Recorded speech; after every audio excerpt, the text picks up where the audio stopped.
I hope you guys are having a great day. I just got off work and I really wanted to share these neighbor horror stories. You never know who's lurking in the house beside you. Now, with that said, if you guys do enjoy, please leave a like, comment, and subscribe. I'd love to hear from you guys and enjoy. So I was moving into my new cozy home last spring. It should have been an exciting, fresh start, but this racist, bigoted family living next door quickly ruined any sense of comfort and community there was. It was hostile rejection. I kindly tried introducing myself, and it left me confused and deeply hurt at first. But it sadly didn't take long to realize their unprovoked disdain seemingly solely for my different ethnic background, as their subtle acts of harassment and intimidation persisted daily. My very first week in the modest little house, I eagerly baked up a fresh tray of chocolate chip cookies, hoping to make friendly connections with my fellow neighbors as a young woman living alone in unfamiliar territory. Having local acquaintances brought some sense of security. I decided to start right next door with the family living in the small cottage that shared a driveway with mine. Boom. I rang the bell and cheerfully greeted the man, who answered with a warm smile, carrying my homemade cookie gift. He just glared back at me wordlessly, with evident contempt. I politely went on to introduce myself as his new neighbor and offered him the plate of cookies I had baked. But rather than responding cordially and kind, he recoiled from me as if I were a dangerous intruder, marking that they didn't want anything to do with me or my food. Before slamming the door hard in my stunned face, I stood frozen on the doorstep, just holding the rejected cookies, utterly bewildered by his visceral overreaction to such an innocent greeting. My mind raced, trying to understand what I could have possibly done already to provoke such instant immense animosity from a complete stranger. After lingering in confusion for a few painful minutes, I slowly retreated back to my house, feeling deeply shaken by appetite for the homemade cookies. Totally vanished over the next few days. I tried giving the family next door the benefit of the doubt. Perhaps they were just naturally wary of any newcomers to their established neighborhood, regardless of race, but it quickly became evident their chilly behavior was reserved specifically for me alone. When we would occasionally overlap briefly, our shared driveway coming and going, I made sure to smile warmly and wave politely, only to be met with icy cold glares and silence before they hurried inside, refusing to acknowledge me when I was up doing yard work or washing my car. Within eyesight of their front porch, I noticed them watching me with arms crossed in obvious disapproval, until I went back inside, as if just being visibly present near their house was somehow deeply offensive. At first I tried explaining away their unfriendly demeanor as a misunderstanding, assuring myself they just needed more time to warm up. But the family's obvious contempt lingered, no matter how nice and non-threatening I acted in all of our passing interactions, until one day, the painful truth I'd be avoiding finally dawned on me. Their standoffish issue wasn't the strangers in general, but seemed to stem specifically from my different racial and ethnic background compared to their own once. I accepted that disheartening reality. Their persisting hostility became slightly more understandable, if still deeply hurtful. I realized no smiles or overreaches of kindness could likely change their minds, clouded by racism and xenophobia. All I could do was focus on making my new house a home, staying kind and hoping they realize eventually I posed no danger. But the passive yet pointed acts of intimidation outside my four walls persisted. Nearly every day brought new slights and aggressions, parking their big SUV so close to my small car that I could barely manage to open my door, glaring silently whenever they saw me gardening or washing my car with an eyesight, disturbing acts of vandalism to my property like eggs thrown at my house and slurs spray painted on my mailbox. Under the cloak of night, each act gradually intensified, when met only with my restraint, as if my peaceful tolerance were fuel on the flames of their bigotry. But the final straw came a couple months later when I glanced out my kitchen window to see the father next door, openly smirking as he taught his elementary school-age son to leave litter and dump garbage onto my otherwise pristine lawn. Something so brazenly passed this deeply bigoted behavior onto the next generation of their family caused a definitive line in my mind.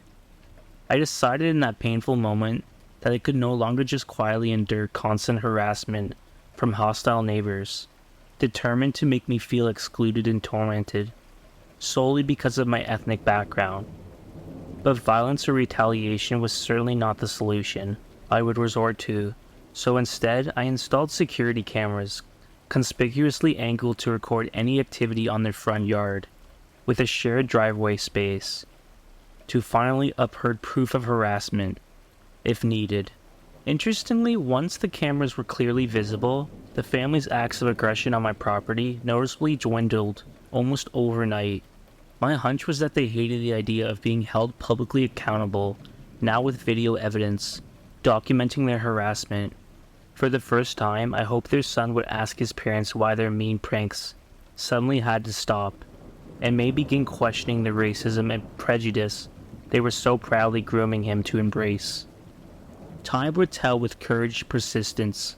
I slowly reclaimed power over my right to peacefully occupy my own property, without ever having to compromise my principles or sink to my tormentor's level. Now I can sit with my coffee mornings on the front porch, swing surrounded by all the flowers I've lovingly grown, and see glanders of the warm, welcoming neighborhood community I had envisioned before this family's unprovoked harassment darkened my doorstep over something as superficial as race or place of origin. Their treatment still carries scars that ache and rob old traumas of never fully belonging because of who I am, but having faced down the worst of their bigotry eye to eye and emerged stronger, I feel newly rejuvenated against the discrimination and inequality that sadly continues, festering often unseen all around us. I'm proud I never bowed down or gave in the satisfaction of driving me out this neighborhood. It belongs to me now, as much as any other resident. My friendly outgoing neighbors next door always seemed like such normal, trustworthy folks. That is until the day I stumbled onto an old newspaper article that exposed their completely sinister and hidden past. Discovering these sociopaths, criminals, have been secretly living just feet away from me this whole time sent a chill down my spine that still lingers years later, long after they've moved away. When my husband Steve and I first moved into this quiet suburban neighborhood last summer, we were delighted to find a house next door, already occupied by what appeared to be an upbeat young family with 2 kids. After months spent in temporary corporate housing, awaiting our new custom home's completion, having seen seemingly pleasant neighbors right off the bat, felt like a promising fresh start. We first officially met John and Samantha the day we moved in, where they dropped by our open front door with a warm apple pie in hand, cheerfully introducing themselves and welcoming us to the community. They were all smiles, with their 2 young daughters shyly peeking out from behind them. Throughout the chaotic day, as we clumsily lugged furniture inside, they jokingly offered encouragement and to lend a hand from their own front lawn. Everything about them showed down-to-earth friendliness. In the first few days and weeks after our move, John and Samantha continued to go out of their way to look out for us newbies, rescuing packages from the rain when we were out, running errands, alerting us if a door was accidentally left unlocked. Late at night, my husband Steve almost immediately hit it off with John, as they were both huge football fans and happy to have a fellow fan nearby. Meanwhile, Samantha and I quickly bonded over our shared interests, like yoga, wine, thrift shopping, and just being moms. She happily recommended her favorite local stylists. When I mentioned needing a haircut in this new town, and when they asked if Steve and I could watch their daughters one evening, we didn't think twice about helping out our newfound friends and neighbors. It just seemed like sincerely warm and caring people all around. In no time, John and Samantha had woven themselves into the fabric of our new start in this unfamiliar place. So you can imagine how utterly jarring and bizarre it felt a few months later when I stumbled onto an old newspaper article at the local library archives that detailed John and Samantha's hidden criminal past. My blood instantly ran cold seeing their unmistakable mugshots, pictured alongside a detailed piece about their conviction years prior for multiple counts of fraud, theft, and extortion across 3 different states. As I scanned through the article in disbelief, the list of sociopathic crimes they had callously committed against countless vulnerable people over the years just to align their own pockets was staggering. They had lied, manipulated, and extorted hundreds of thousands of dollars from good folks who had simply seen them as trustworthy. The charges also included acts of horrifying cruelty and violence against any who dared resist their schemes, or fight back. I sat at the library terminal, hands were shaking, trying to process it all. How could these seemingly friendly, caring neighbors I saw every day possibly be the same career con artist criminals who had hurt and exploited so many innocent people without remorse, landing themselves a 5-year prison stint? Nothing made sense. Rushing home, I was still trembling. Telling Steve what I had discovered, it all felt totally unreal. We truly thought we knew these people, thinking back on all of our warm memories and conversations with them over home-cooked dinners, games, in the yard with the kids, borrowed cups of sugar. It seemed impossible to align the John and Samantha we knew with the stone-cold deranged mugshots on acts described in black and white, right in front of me. We sat together late into the night, stunned and sleepless, trying to reconcile at all. The more we talked through every past interaction, the more sinister certain innocent-seeming moments now appeared, with the benefit of hindsight, recalling all ways they had cunningly pried for private financial information and other family details during visits under the gust of friendly chatter. A dark feeling wore over us.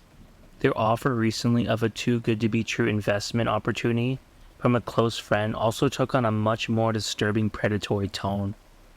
In this new light, they had targeted us from the very start, gaining our trust only in order to better lure us into some sadistic financial or emotional trap later on down the road. While our guard was fully down, the very thought left us both violated and panicked. Calling the police could probably potentially provoke retaliation. If John and Samantha caught wind of our suspicions about them, for the time being, we decided keeping up a facade of normally in distance was safest for a while. We politely turned down any invitations over from them, declining with excuses of being too busy with work or family to avoid contact without seemingly overly suspicious. We began discreetly preparing to move again, if needed, to get away from these predators posing as neighbors. To our enormous relief, we noticed a sale sign going up outside their home, quickly followed by moving vans. They had apparently picked another helpless, unsuspecting target, somewhere new. They left us in shaken but blessed peace. Once they were finally gone, even now, years later, it still makes my skin crawl, imagining what other undetected sinister imaginations were likely going on inside the innocent-looking home we so trusted, or just how close we unknowingly were to becoming Jan and Amantha's next victims. Utterly blind to the deranged career sociopaths we had let into our lives. I'm just thankful we never gave them the benefit of any real doubt or opportunity before they moved on, but it taught me early on that outward charm and friendliness can very dangerously disguise the most evil intents brewing beneath the surface. Hi everyone, I'm 26. Recently moved into an apartment with my boyfriend, 27. We instantly fell in love with the place and the price. We got approved and moved in rather quickly. The place is in a college town area. There is a bar nearby, groceries, and fast food places. Nothing out of the ordinary, nor sketchy. On the day of move-in, our landlord gave us our keys and briefed us on the neighbors. There are only 4 apartments in the complex. Landlords said they are very reserved for the most part. One neighbor is very scared of COVID-19, so they stay inside. Neighbor across from us seems to be very well reserved as well. Now, I saved the best for last. Our bottom floor neighbor. Let's call him Cal. As we were walking up towards our place, our landlord said, "Oh yeah, that's Cal. He's very weird." Boyfriend and I looked at each other like, what the fuck does that mean? His windows and doors were wide open. Landlord explained that he did not have AC at the moment, He continues to have all windows and doors open. We ignored it and continued unpacking. We had prior plans to leave town, so we did not spend the first few nights there. Upon arrival, we discovered why he was weird. When we first saw him, we said hello and made some comment about the weather. He seemed confused or disoriented and said, "Aha, yeah, okay." As the days passed, we would say hi. He would reciprocate at times. It was obvious that he was socially awkward. If I had pulled up into our parking lot and he saw me, he would scurry into his room. I thought it was unusual, but brushed it off. We thought that was the extent of his weird. Boy, we were fucking wrong. Slamming, shoving, and hitting of his own doors started at night. Only at night. The slamming and banging was so loud that it woke us up. When we got closer to our door, we heard him yelling. We finally understood why he was deemed weird. This continued for so many nights in a row. We would notice that he just stands in the middle of the parking lot and talks to himself. If he sees me, he goes back inside, etc. Things escalated this past weekend. It was late in the evening. We were chilling, watching TV, when we heard a knock. We immediately knew who it was, since Cal was chilling outside with the neighbors. Boyfriend answered the door, and Cal asked if we had seen a young Asian woman walking around. Boyfriend said no, and he walked away. Last night, I came back home from visiting my family. Immediately after I came home, Cal went upstairs. Boyfriend answered the door and asked if he had seen his mom walking around. Boyfriend sternly said no and closed the door. To conclude, this morning at 6 a.m., we heard an extremely loud knock. I awoke immediately. I went to the door and did not see anyone, though I saw a flashlight. I got super scared and woke up boyfriend. We looked out and saw there was a police officer looking for Cal. From what we can make out, Cal called the police due to hearing a gunshot and a young woman scream. Boyfriend was up since 5 a.m. and stated he did not hear any of that. At this point, we were on edge with this dude. If he comes upstairs again, we are going to tell him to ask the other neighbors. Update 1. Right as I finished typing this, the previous tenant texted me. He stated that Cal was really weird while they lived there as well. Cal would talk to himself. Previous tenant said he caught security camera footage of Cal going up the stairs next to the door and started working out. Cal noticed the camera and went back downstairs. We will be installing cameras very soon. Update 2. My boyfriend is officially in I wish a motherfucker would mode. Update 3. I forgot to mention yesterday before I left to visit my family, I heard someone say, "Hello," and shuffle around my front door. I can only imagine who it was. It creeped me out because it was right after my boyfriend left to golf.